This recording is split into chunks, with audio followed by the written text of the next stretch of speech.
जिममध्ये गेलो होतो, बघतं कुणीतरी केबलच तोडली. तर मग आपल्याला जायचं होतं कलंबोलीला. तर आलो कलंबोलीमध्ये. इथनं घ्यायची होती आपल्याला लेफ्ट साईडची काच घेतली. गेलो सँडविच खायला नंतर घेतला मंथनला. त्याला घेतला आणि गेलो डायरेक्ट 2 टेम्पोची कामं निघलं. तिकडं गेलो त्याला घेऊन. तिथनं परत गेलो हेडलाईट आणायला. एक साईडची हेडलाईट तुटली. जिममध्ये आला डान्सर बाई. लोकं जिम करायचं टाकून त्याला बघत बसली. त्याच्यानंतर गेलो कापूस आणायला. मी कापूस आणला.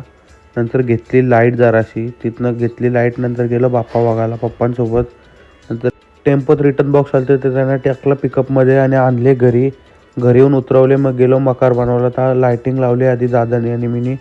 त्यानंतर दादाने घेतला गम लावायला आणि कापूस लावायला. ते म्हणतं काय कामाचा नाही, नुसतं टाईमपास करतोय. या पोरी जरा कामाची आहे ना फक्त व्हिडिओसाठी. नंतर गेलो खायला आणायला आम्हाला. कैलास बोलला तो आणला. 1 वाजता घेतली नूडल्स खायला. यो बाई वरती मकारात बसूनच खायचं होतं. खाली गायचं नावच नव्हतं घेत. खातं बघ अशी. नाही तर डिगच घेतला पहिल्या घासानं यार त्यांचा. त्यानंतर घेतला खाऊन बिऊन घाला. जराशी मकार केली परत आम्ही. यो बाई वरती बसूनच खायचं होतं. 2 वाजले आम्हाला करता. तर ब्लॉग आवडला असेल लाईक शेअर सबस्क्राईब करायला विसरू नका. असे डेली मिनी ब्लॉग बनवू आपण आणि माझा डेलीचा दिवस तुम्हाला